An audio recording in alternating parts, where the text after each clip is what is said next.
Jangan lupa like, komen, dan subscribe channel YouTube TVRI Bengkulu, serta nyalakan lonceng notifikasinya.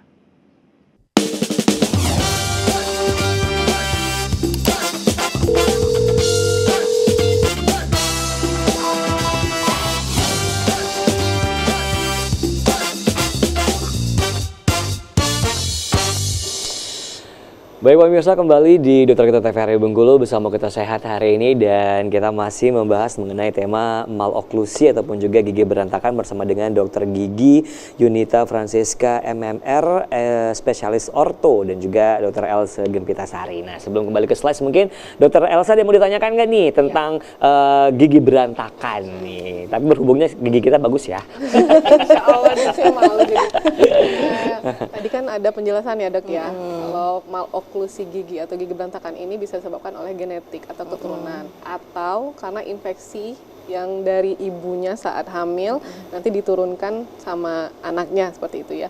Nah kalau terjadi kejadian seperti itu apakah permanen dok? Jadi maloklusi itu apakah nanti permanen atau nanti misalnya di usia berapa atau nanti sudah remaja atau usia berapa itu bisa diperbaiki atau ditata laksana? Ya, karena takut ya kalau permanen ya dokter ya.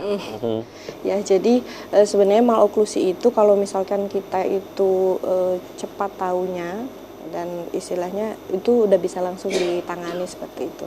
Jadi misalkan kayak tadi ada terjadi dia hipoplasia emailnya misalkan gitu. Jadi dia akan terjadi menyebabkan pemendekan rahang gitu. Jadi misalkan udah diperbaiki duluan itu udah bisa. Kemudian juga saat dia tumbuh kembang. Nah, jadi memang kalau misalkan kita udah ada tanda-tandanya tadi tuh, kalau misalkan pas dia pada waktu tumbuh kembang itu nanti lebih bagus lagi untuk prognosisnya untuk dilakukan perawatan seperti itu. Cuman biasanya kalau misalkan untuk yang tadi memang cleft atau bibir sumbing seperti itu pada tumbang pun memang tetap membutuhkan kayak operasi seperti itu, tindakan sih. Cuman biasanya kan kadang kita lalai, apalagi orang tua lalai, nggak tahu, jadi kita istilahnya dibiarkan terus tiba-tiba nanti sudah lewat masa tumbangnya. Misalkan kayak kasusnya ininya pendek tadi yang rahang bawahnya itu kurang berkembang, nah nanti bisa dilakukan operasi. Jadi nanti ortognatic surgery namanya, istilahnya dia dimajukan mandibulanya seperti itu. Berarti butuh screening dok? Iya. Maksudnya anak-anak itu butuh screening giginya juga? Ya, jadi misalkan seharusnya di dokter gigi misalkan kadang kan per 6 bulan sekali, makanya anjuran dari 6 bulan sekali itu untuk ya biar tahu kalau misalkan sudah ada tanda-tanda maloklusi awal itu bisa segera ditangani seperti itu. Jadi misalkan untuk kasus misalkan yang tadi seperti contoh yang giginya yang di bawah, nah, jadi misalkan dia masih pada mata tumbuh kembang itu cukup ditaruh kayak misalkan gigitan di sini itu nanti bisa jumping giginya. Nah misalkan giginya udah jumping udah bisa normal, kita lihat lagi perkembangannya. Jadi nggak perlu sampai harus dirawat orto atau dirawat behel yang sampai bertahun-tahun lamanya seperti itu. Yang tapi kalau pakai behel itu ngaruh emang dok? Iya. Ada pengaruhnya juga untuk perbaikan posisi atau bentuk gigi itu sendiri. Iya, jadi sebenarnya kalau misalkan tindakan behel itu kan yang kita tahu behel yang ada kawat-kawatnya itu ya Mas ya. Jadi kalau misalkan itu udah di tahap biasanya sudah lewat dari masa tumbuh kembang. Jadi misalkan kita masih masa tumbuh kembang itu ada tahapan-tahapan yang tidak perlu menggunakan behel sebetulnya. Cuman kalau misalkan sudah sampai lewat masa tumbuh kembang, mau nggak mau kita terpaksa harus pakai behel. Dan itu sebenarnya cuman kamuflase. Jadi istilahnya misalkan kadang misalkan maloklusi itu dia terjadi di rahangnya yang tidak betul seperti itu. Misalkan dia ada kurang maju atau misalkan yang atasnya dia terlalu maju. Nah, itu nanti dimundurkan itu hanya bersifat kamuflase. Makanya kadang dilakukan pencabutan segala macam. Tapi kalau misalkan dia masa tumbuh kembang, dia masih berkembang, kita pacu aja pakai alat fungsional yang dia bisa maju, yang mana yang dia berlebih. Misalkan yang atasnya dia berlebih.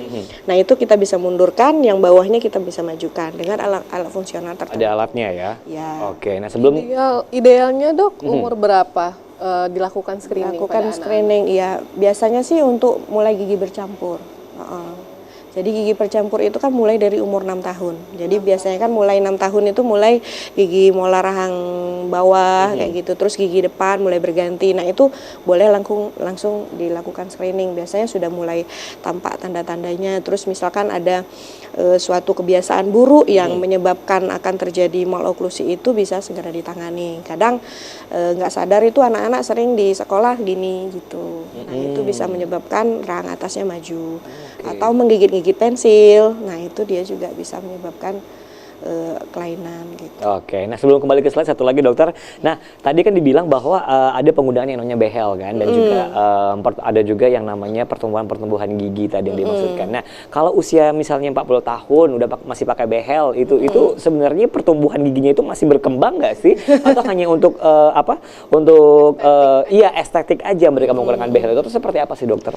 Jadi kalau misalkan pada 40 tahun sebetulnya masih bisa, cuma masih bisa. Okay.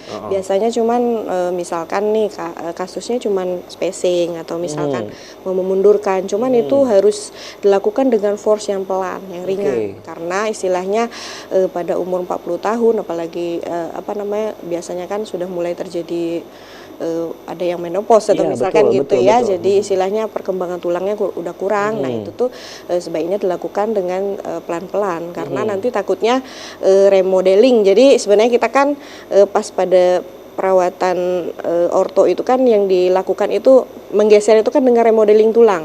Jadi ada resorpsi, ada aposisi, ada pengurangan tulang, ada pertumbuhan tulang. Nah, kalau untuk orang yang sudah usianya lebih dari 30 tahun itu biasanya pertumbuhan tulangnya sudah mulai berkurang seperti itu. Jadi tapi masih bisa tumbuh ya? Masih bisa tumbuh, tulangnya masih bisa tumbuh, cuman kadang ya harus pelan, itu nggak boleh. Oke, baik. Siap, kalau gitu lanjut dengan slide-nya dokter, silakan. Izin lagi kita akan mendengarkan tentang penjelasan mengenai maloklusi. Ya, oke.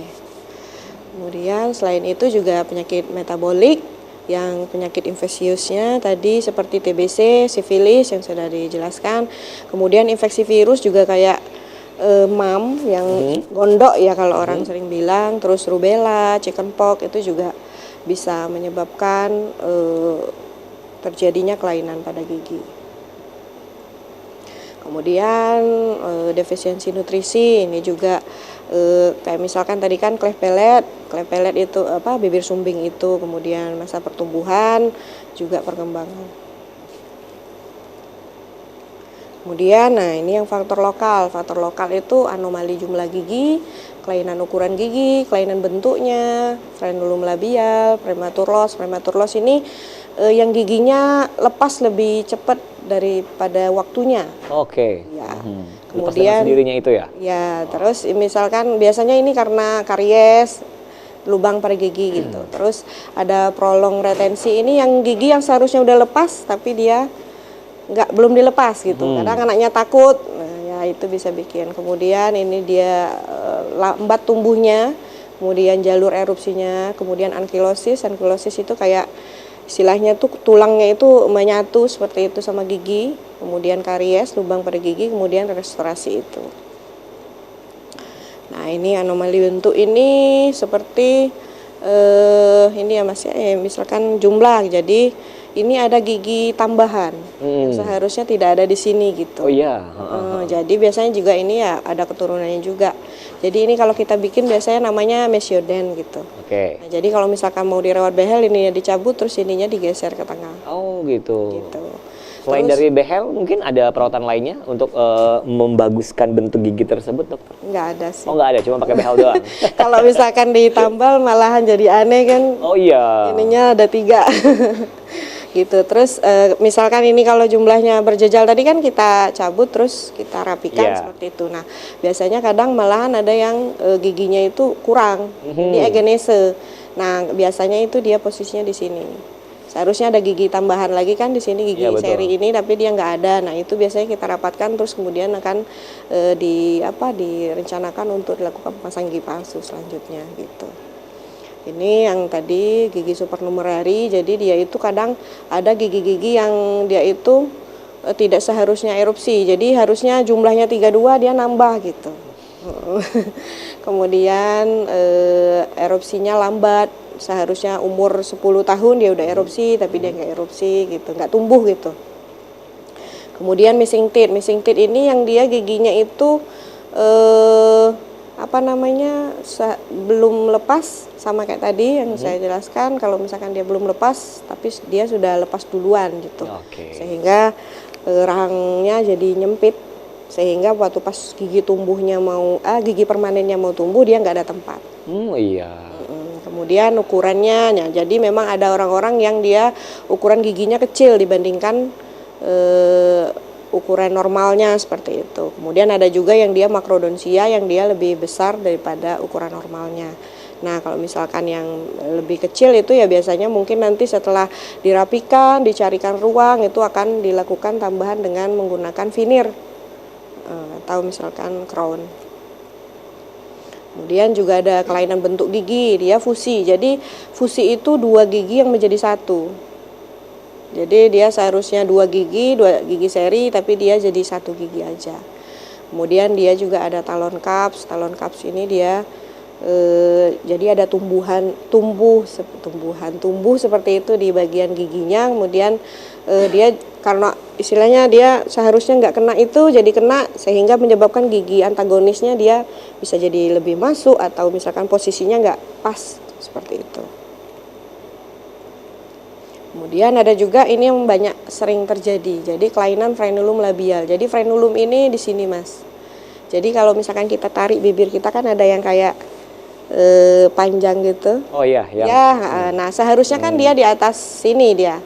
Jadi setelah ditarik itu dia ada deket gitu di daerah bibir atasnya itu. Nah cuman untuk kasus-kasus tertentu dia itu sampai ke dalam sini Mas. Sampai kadang ada yang sampai ke bagian langit-langitnya. Nah, jadi caranya itu harus dibuang yang bagian frenulumnya yang berlebih itu. Setelah dibuang, kemudian istilahnya dioperasi kecil gitu. Setelah itu baru dirapatkan. Kemudian ada prematur loss. Prematur loss itu yang tadi sudah saya sempat singgung, yang dia itu seharusnya dia belum lepas gigi susunya, tapi dia sudah lepas duluan, biasanya karena karena karies paling sering, karena giginya berlubang gitu. Kadang juga ada yang anak-anak jatuh yang harus dilepas. Nah, itu nanti giginya akan terjadi penyempitan di lengkungnya, sehingga pas gigi permanennya tumbuh nggak ada tempat. Jadi kalau misalkan kita udah tahu di awal, itu misalkan kayak gini udah tahu nih bakalan kurang. Nah, itu kita bisa buka. Pakai kalau misalkan dia masih masa tumbuh kembang tadi, kita bisa buka di situ, namanya ada space regainer. Ini ya space regainer. Kemudian seharusnya misalkan dia udah lepas tadi, biasanya gigi molar yang rahang bawah atau rahang atas yang susu, tapi gigi permanennya masih lama, kita bisa menggunakan space maintainer. Jadi istilahnya space-nya itu di maintain gitu loh, dijaga jangan sampai dia menutup atau gigi-giginya menggeser. Oke, baik. Kita akan jeda iklan lagi dokter. Silakan duduk dulu tentunya, dan baik pemirsa, jangan kemana-mana, kita akan kembali setelah jeda berikut. Tetap bersama kami di Dokter Kita TVRI Bengkulu, bersama Kita Sehat.